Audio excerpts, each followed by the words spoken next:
पहले मत रुको। तुम जैसा सोचोगे वैसे बन जाओगे। वीरवान बनो, चरित्रवान बनो, मैदानों की ओर चलो, 1 घंटे फुटबॉल खेलो, शरीर मजबूत होगा, राष्ट्र के काम आओगे। नया धर्म है, जो अपने में विश्वास नहीं करता वो नास्तिक है। तुम ही ईश्वर हो।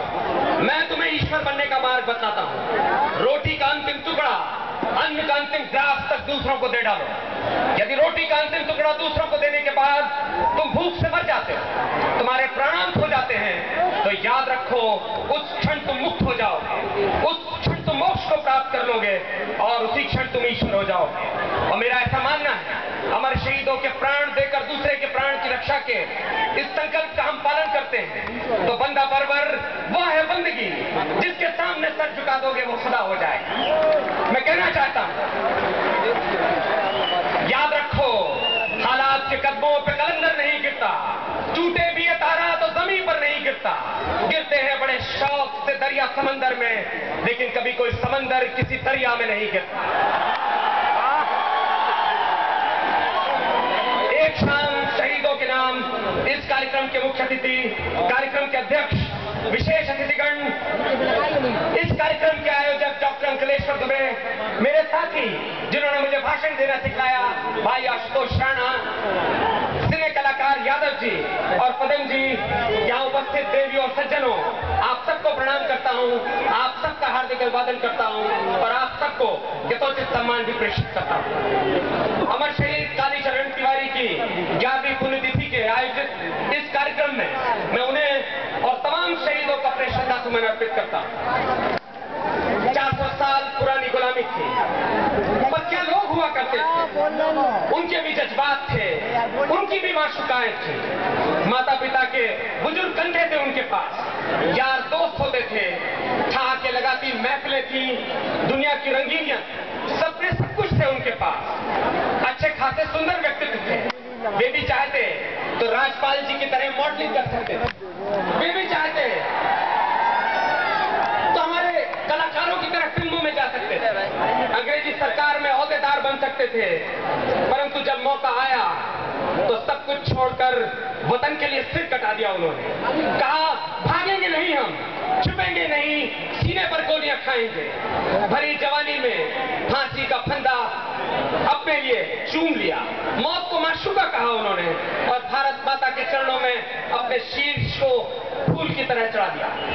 आज अवसर है, आप जरा शांत बैठे अपने शहीद को, यदि आप श्रद्धा रखते हैं उनके प्रति, और याद कीजिए शहीद आजम भगत सिंह को अंतिम समय था, फांसी की सजा का घोषणा हो चुकी थी।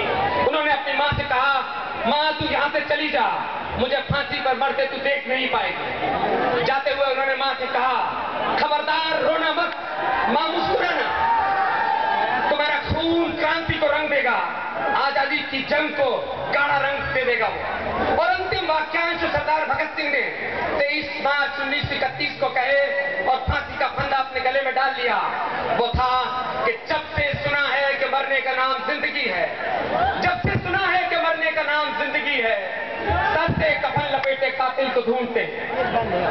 लेकिन कैसा उपभोक्तावाद है ये, कैसा भौतिकतावाद है ये, बलिदान के जज्बे को खा जाता है।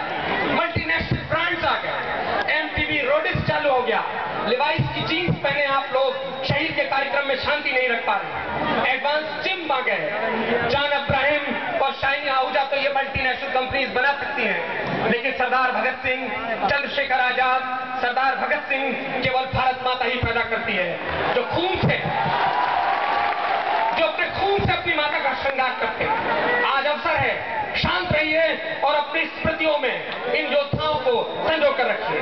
आयोजन समिति के डॉक्टर अंकलेश्वर दुबे और उनके साथी बधाई के पात्र हैं, जो प्रतिवर्ष ऐसे सूरमाओं को याद करने का मौका देते हैं। तो चलो, आज राष्ट्रीय परिस्थितियां ठीक नहीं है, मैं 4 लाइनें आपके सामने रखता हूं। ये पूछता है कौन, ये है किसके ध्यान में, क्या हो रहा है आज के हिंदुस्तान में, है किसको फिक्र, कैसे घात कर रहा है कौन, भारत में जी रहा है कौन, मर रहा है कौन, किस भांति स्वार्थ के पास है आदमी, खुद आदमी के खून का प्यासा है आदमी।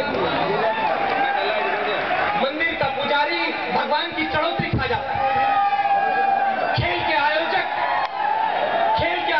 राशियों में घोटाला कर रहे हैं, गोला बारूद गायब हो शहीदों के ताबूत और कफन चुराए जा रहे हैं। और ऐसी विषम परिस्थितियों में, ऐसी विषम जिम्मेदारियों में हम युवाओं की नैतिक जिम्मेदारी बढ़ जाती है। ये सामाजिक, आर्थिक, राजनीतिक, शैक्षिक अवमूल्यन का युग है और इस युग में केवल कुछ बातें ऐसी हैं जो इस डिटोरिएशन को, इस अवमूल्यन को रोक सकती है। मैं सिर्फ 11 बातें कहकर अपनी बात को विराम दूंगा, क्योंकि हसीन सितारे आपके बीच मौजूद हैं, आपके आदर्श हैं, लेकिन 11 बातें सुनने का मादा इस शहीद के अवसर पर आप रखें, ऐसी मेरी प्रार्थना है। इस अवमूल्यन को रोकने के लिए हमें संविधान का पालन करना होगा। संविधान राजा है, जो संविधान कहे वो मानिए। राष्ट्र ध्वज और राष्ट्रगान का सम्मान करें, ये फंडामेंटल ड्यूटी है। पंडित जवाहरलाल नेहरू ने कहा, ये तिरंगा जो लहर लहर लहराता है, लहराने का बल लाशों से पाता है। आजाद भारत के तिरंगे के लिए मेरे साथ कहिए, वंदे मातरम। स्वतंत्रता के लिए हमारे राष्ट्रीय आंदोलनों को प्रेरित करने वाले उच्च आदर्शों को हृदय में संजोइए। आप अपने मन में ठाकिए, क्या 10 शहीद क्रांतिकारियों के नाम आपको मालूम है जिनको फांसी की सजाएं दे दी गई? आप सब सीटियां बजा रहे हैं, तालियां बजा रहे हैं, सिले सितारों के नाम आपको याद है, लेकिन क्या 10 ऐसे शहीद क्रांतिकारियों के नाम आप अंतर्मन में सोच सकते हैं जिनको फांसी दी गई? मुझे मालूम है जवाब नहीं में आएगा। यह सच है, याद शहीदों की हम लोगों ने दफनाई है। यह सच है, उनकी लाशों पर चलकर आजादी आई है। यह सच है, हिंदुस्तान आज जिंदा उनकी कुर्बानी से। यह सच है, अपना मस्तक ऊंचा उनकी बलिदानी कहानी से। वे अगर न होते तो भारत मुर्दों का देश कहा जाता। जीवन ऐसा बोझा होता जो हमसे सहा न जाता। दाग गुलामी के हमने उनके लोहू से धोए, लोग बीज बोते उनने धरती में मस्तक बोए। 100 तालियां हो जाइए उन शहीदों के लिए। भारत की प्रभुता और एकता को अक्षुण्ण रखें, देश की रक्षा करें और आह्वान किए जाने पर राष्ट्र की सेवा भी करें। भारत के लोगों में समरसता पैदा हो, धर्म, मूल वंश और भाषा के आधार पर लड़ना छोड़ दीजिए। मेरे साथ प्रार्थना कीजिए, जर्रे को चट्टान बना दे या मौला। वैसी है ये, इंसान बना दे या मौला। हिंदू और मुसलमान एक ही थाली में खाएं, ऐसा एक हिंदुस्तान बना दे या मौला। ऐसा एक हिंदुस्तान बना दे या मौला। हमारी संस्कृति की रक्षा कीजिए। पिता के कहने से पुत्र हमारी संस्कृति में वनवास जाता है। देवताओं के कल्याण के लिए दधीचि अपनी अस्थियों का दान करते हैं और सागर के अदना से मोहल्ले में पैदा होने वाला हरि सिंह गौर अपने सारे पुरुषार्थ को सागर विश्वविद्यालय के रूप में दान करता है। ये हमारी महान संस्कृति है। इस संस्कृति का परिरक्षण करें। कुछ तो बात है कि हस्ती मिट्टी नहीं हमारी, एक अरसे से रहा है दुश्मन दौरे जहां हमारा। प्राकृतिक पर्यावरण की रक्षा करें, वैज्ञानिक दृष्टिकोण पैदा करें, मानववाद, ज्ञानार्जन और सुधार की भावना का विकास करें, सार्वजनिक संपत्ति को सुरक्षित रखें, हिंसा से दूर रखें और आज संकल्प में कि हम अपराध विहीन समाज सागर में बनाएंगे। कुछ ऐसा करें कि राष्ट्र चरम पर पहुंचे।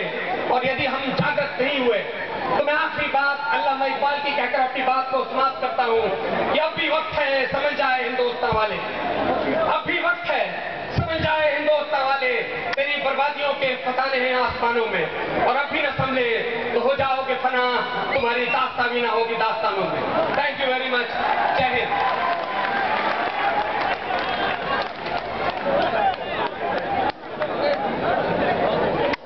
आंधियों ने गोद में हमको खिलाया है न भूलो, आंधियों ने गोद में हमको खिलाया है न भूलो, संकटों ने सिर सादर झुकाया है न भूलो।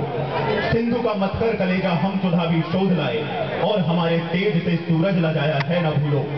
दूध माता या की चंदन या की केसर जो समझ लो, ये